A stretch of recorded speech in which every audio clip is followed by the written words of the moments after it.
luck when you're older. You know, Justin Bieber had a post the other day on his Instagram talking about all the drugs that he did when he was younger and how much it fucked him up. And Joe Rogan didn't hold back. He said Justin wasn't just lost, he was trapped. Trapped in the world of P. Diddy, and it cost him everything. His youth, his peace, his early career, gone. He did his first album. I did Usher's first album.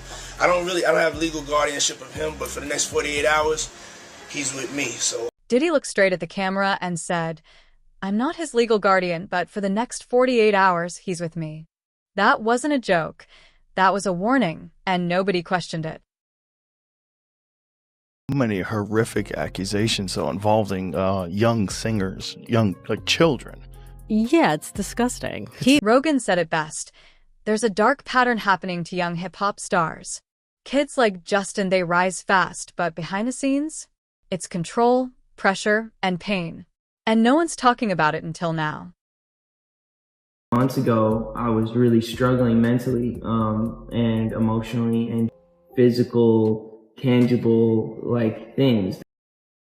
After marrying Haley, Justin opened up like never before about the pain, the pressure, and the silent battles he faced as a young star. Behind the fame, there was a broken kid screaming for peace.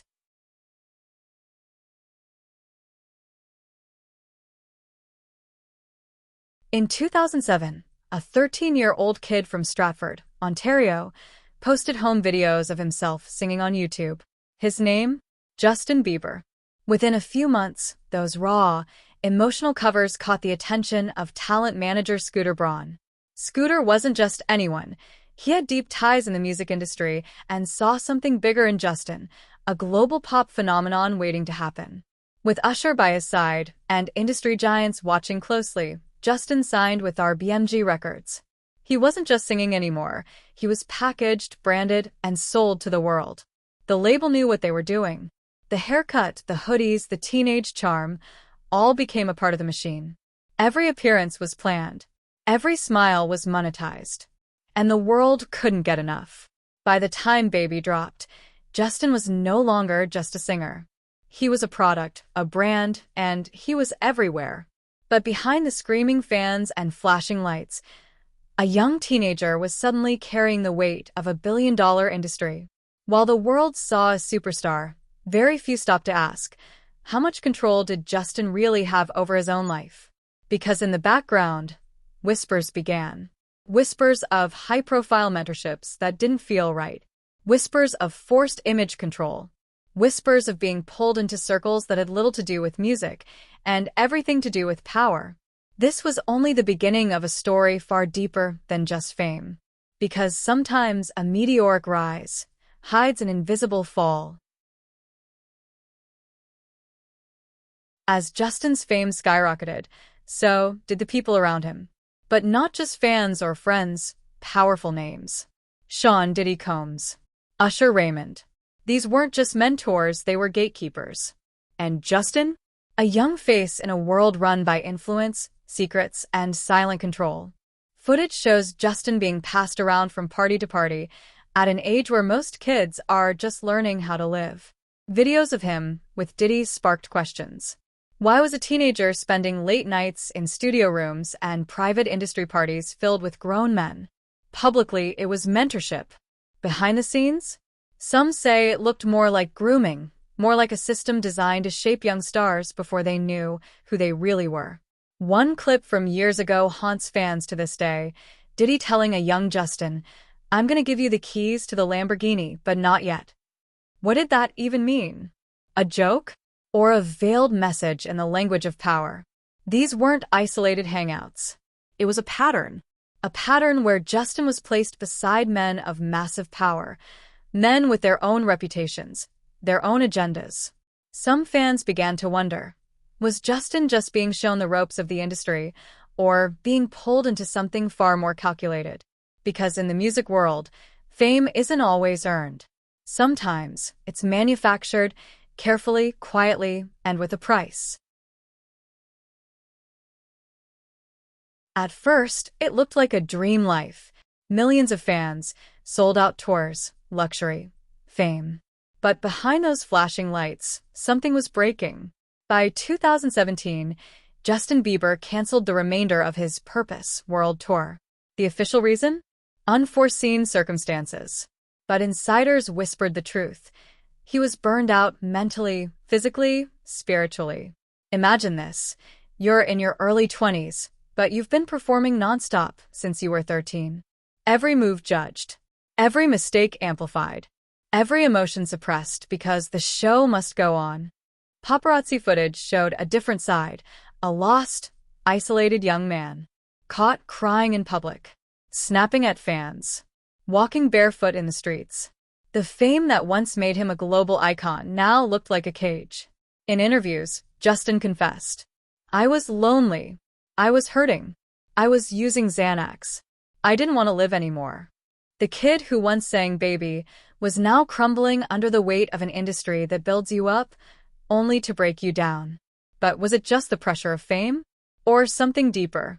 Was there a silent machine pulling the strings, using him, draining him, and discarding him when he couldn't perform anymore? Because here's the truth. In the music industry, meltdowns aren't just unfortunate side effects, they're expected. What if I told you Justin Bieber was never really free? Behind the fame, behind the hits, there was someone else. Watching. Pulling strings. In the early 2010s, Diddy took an interest in Justin. He called it mentorship. But the truth? It didn't feel right. There were rumors, whispers, that Diddy hosted industry parties, secretive, invite-only events. And yes, Justin was there. A teenage boy in a world of powerful men. In one interview, Diddy said, "I'm going to be hanging out with Justin for 48 hours. No phones, no cameras." Why no cameras? Why no phones? This wasn't mentorship. This was grooming. Justin was still a kid. Vulnerable. Rich. And alone. And Diddy? One of the most connected and feared names in the industry. Years later, when people started putting the pieces together, clips resurfaced. Diddy laughing. Justin looking uncomfortable. The energy was off. And fans saw it. But here's what's worse. Justin never talked about it. Not directly. But his music, his breakdowns, his silence, it all pointed to something deeper, something dark. What really happened during those 48 hours? What did Justin witness? What was he forced into? Maybe that's why Justin spiraled. Maybe that's why he suddenly backed out of tours. Maybe it's what he can't say that tells the real story. Because in Hollywood, silence isn't weakness. It's survival.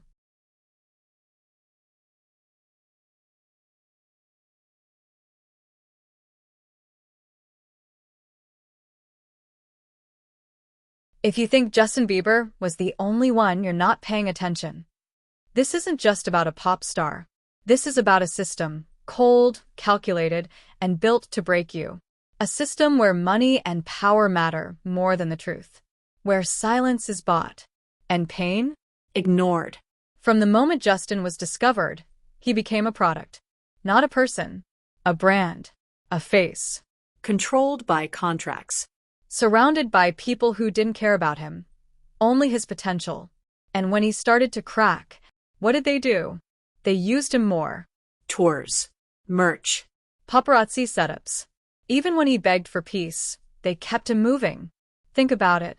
Why did Justin suddenly shave his head and disappear for weeks? Why did he cancel a world tour with no explanation? Why did his eyes always look tired?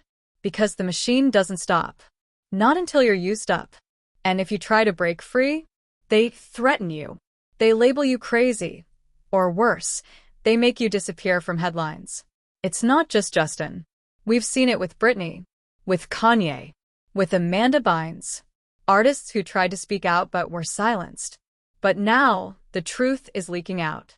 People are waking up. They're asking the hard questions. They're watching old clips. Reading between the lines. This isn't conspiracy. This is a cycle. And Justin? He survived it. But the scars are still there, in his songs, his silence, his eyes. The industry doesn't care who you are until you stop making them money. And by then, it's already too late. So now you've seen it all. From Justin Bieber's early fame to the pain behind the cameras. From being a teenage icon to a young man trapped in a system that never cared who he truly was. The world cheered while he crumbled. The industry cashed in on every tear, every breakdown, every silence. This wasn't just bad luck. It was designed. A system where fame is a cage and freedom comes with a price. And if you still think this is just about Bieber, you're missing the point. Because for every celebrity we see, there are thousands more suffering behind closed doors.